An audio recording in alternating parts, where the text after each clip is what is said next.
very much.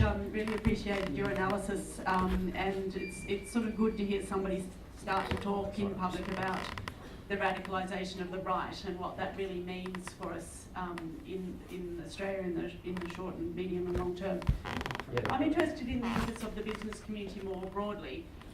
They're not all plutocratic elite, and presumably many of the business community would actually rather see an Australia that prospered and had broad-based growth and decent wages, and you know, they're part of the community as well as being business people. So what's your expectation? Are we ever likely to see any split in the business community?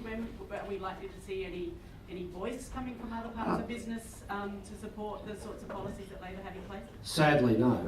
I deal with this at length in my book and go through and use the whole example of when we're having an argument about, or discussion publicly about how we'd fund tax reform, both personal and profit-based taxes and so on, completely and utterly scuttled by the Business Council at the behest of a couple of their large members who may have been adversely affected in the short term.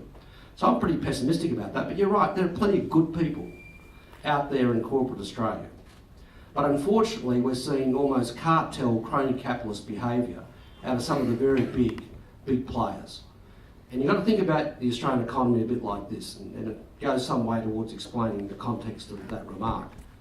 The Australian economy is largely dominated by 4 large banks, about half a dozen large mining companies, a couple of really large retailers, a couple of big insurance companies, and one really, really big media company.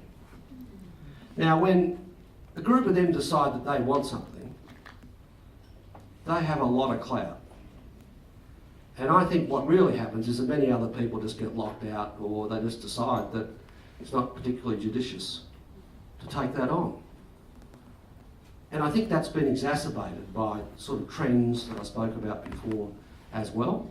I mean, Australia has become, in the last 30 years, but in the last decade in particular, an enormously wealthy country.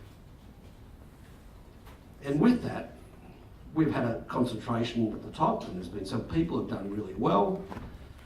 And they, to use the sort of words of Scott F. Fitzgerald, some of those people think they're better than the rest of us.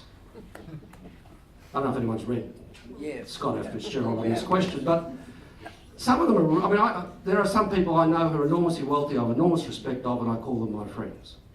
One of them said to me, he said, "Wayne, why don't you just call them the Billionaires Party? Because that's what the Liberals are." And there is a lot of that influence which is wielded behind the scenes by a lot of people who say, "We don't really like this. What do our contractors think of it?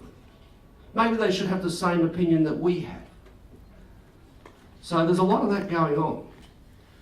And, but it's not immune to public opinion. But it does a lot to mould public opinion in its own image. And that's why the task for us, and it's not impossible, and the democratic nature of the way in which media is changing is also running our way. We've just got to do a lot more of it and let them know that the voice of the people will be heard. But the truth is that when the richest buy the biggest megaphones, then the voice of the people can be drowned out. It's that simple.